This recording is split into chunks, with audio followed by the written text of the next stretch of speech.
మాట్లాడుతున్నాడు అని చెప్పేసి మరి ఖర్గే గారికి మరి కంప్లైంట్ చేయడం జరిగింది.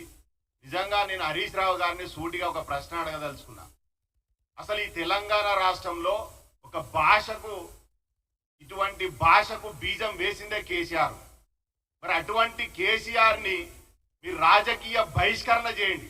ఎందుకంటే అసలు ఈ భాషకు పునాది వేసిందే కేసీఆర్.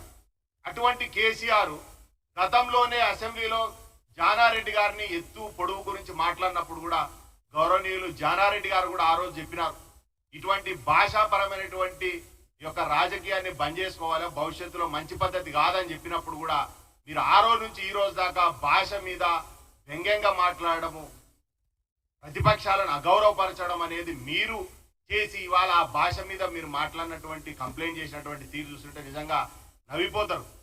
నిజంగా మీకు చిత్తశుద్ధి ఉంటే కేసీఆర్ గారిని రాజకీయ బహిష్కరణ చేయండి, అప్పుడు మేము కూడా భాష మార్చుకుంటాం. ఎందుకంటే ఆ బీజం వేసినోడు కేసీఆర్ కాబట్టి ఇవాళ మీరు ఆ భాషని ఈ రాష్ట్రంలో ప్రేరేపించి ఇవాళ ఆ భాష మీద వ్యంగ్యంగా మాట్లాడుతున్నాడు మాజీ ముఖ్యమంత్రి గారని కంప్లైంట్ చేయడం.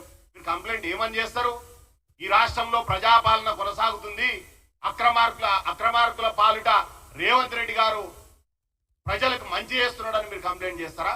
వాళ్ళ అక్క చెప్పినట్టుగా చెట్లకు గుట్టలకు గతంలో మేము రైతు బంధిస్తుండే, ప్రజల ఆస్తులు ప్రజల సొమ్ముని దోపిడీ చేస్తుంటే వాళ్ళ ప్రజాపాలనలో భాగంగా సరైన వ్యక్తులకు ఎవరైతే వ్యవసాయం చేస్తున్నారో రైతులకు వాళ్ళకు మేము రైతు బంధిస్తున్నామని మరి కంప్లైంట్ చేస్తారా? రైతు రుణమాఫీ చేసినారు మరి చేయొద్దని ఆపమని కంప్లైంట్ చేస్తారా?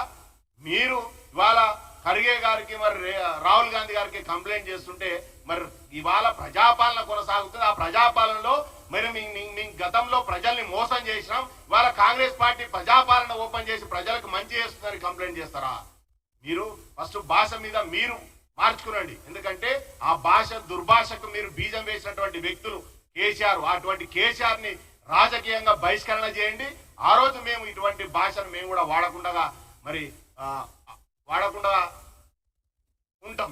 అంతేగాని ఇవాళ మీరు మాట్లాడినటువంటి భాష, మీరు పెట్టినటువంటి పద్ధతులు, మీరు చేసినటువంటి అరాచకాన్ని గాలి వదిలేసి ఇవాళ ప్రజలకి మంచి చేస్తుంటే ఆ మంచిని మరి మీరు దురుద్దేశంతో బురదజల్లే ప్రయత్నం చేస్తున్నారు. కాబట్టి ఇటువంటి భాషలు మీరు వాడకుండా ఉండాలని మరి హరీష్ రావు గారికి వేదిక ద్వారా హెచ్చరిస్తున్నారు.